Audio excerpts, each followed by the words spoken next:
There's a lot going on this morning. Let's get caught up on some of the other headlines making today's news with the panel. Okay, El Chapo is wounded but not caught as Mexico's military roars into terrified villages. A report from the LA Times. Massive military operation in El Verano, at least 12 other villages in the rugged borderlands. We've got reports of hundreds of people fleeing their homes as this operation goes on. It's an incredible hunt. I mean, the escape, the hunt. Can the authorities get him? We don't focus nearly enough on Mexican news, but this is fascinating, isn't it? This is the Pre's war. Okay, and the fact that they can't seem to do anything about El Chapo, about so many other instances happening throughout the country is a huge, it is not only a domestic problem, but it is an international problem because people don't want to invest in Mexico because they seem so incapable of handling their drug problem. And El Chapo is just sort of the embodiment of that era over the last three administrations. Okay, one for you, Kellyanne. This is from BuzzFeed. Rand Paul calls his own live stream dumb beep. On Tuesday, Rand Paul live streamed his entire day campaigning. He did not appear to enjoy it, especially during this moment of honesty. This is a quote. The third question, most popular question from Google is Rand Paul still running for president? And I don't know, I wouldn't be doing this dumb live streaming if I weren't. So yes, I'm still running for president. Get over it. Wow. When you're desperate, I guess you do and say desperate things, right? He got free media. Also, when apparently you're spending more money than you're taking in, you try to get earned media this way, and he did. But this is really just a huge turn of events for Senator Paul, who about a year plus ago was Time Magazine's most fascinating person and top of the polls for a while.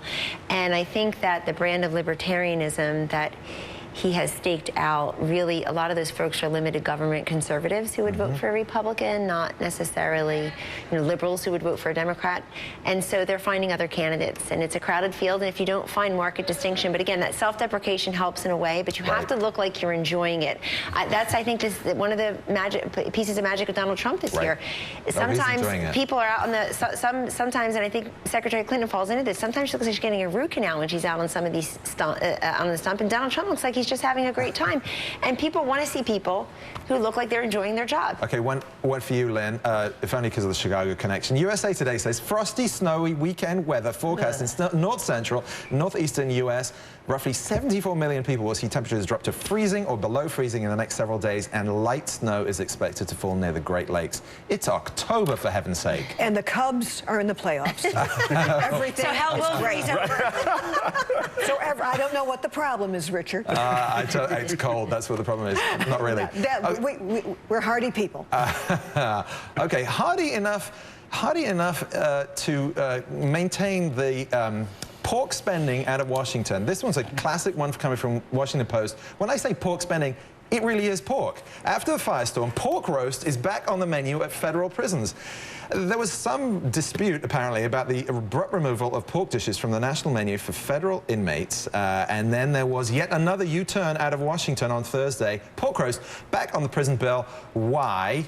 Well, the Republican Senate leader expressed dismay at the wasteful survey of inmates' food preferences, a lack of transparency in the decision, and I suspect Iowa had something to do with it. I am just bemused that we care this much. I mean, in the context of we're having these discussions about mass incarceration and everything else like that members of Congress can be obsessed with what's on the menu. Wouldn't it be more interesting if they were engaged with how to rehabilitate people and reduce the number of inmates in general? Rather than calorie count. There's actually a lot of talk of that now, and it's bipartisan. Actually, and actually, Rand Paul and Cory Booker have done it together. It's one of the big Koch brothers, and I mean, there's bipartisan issue.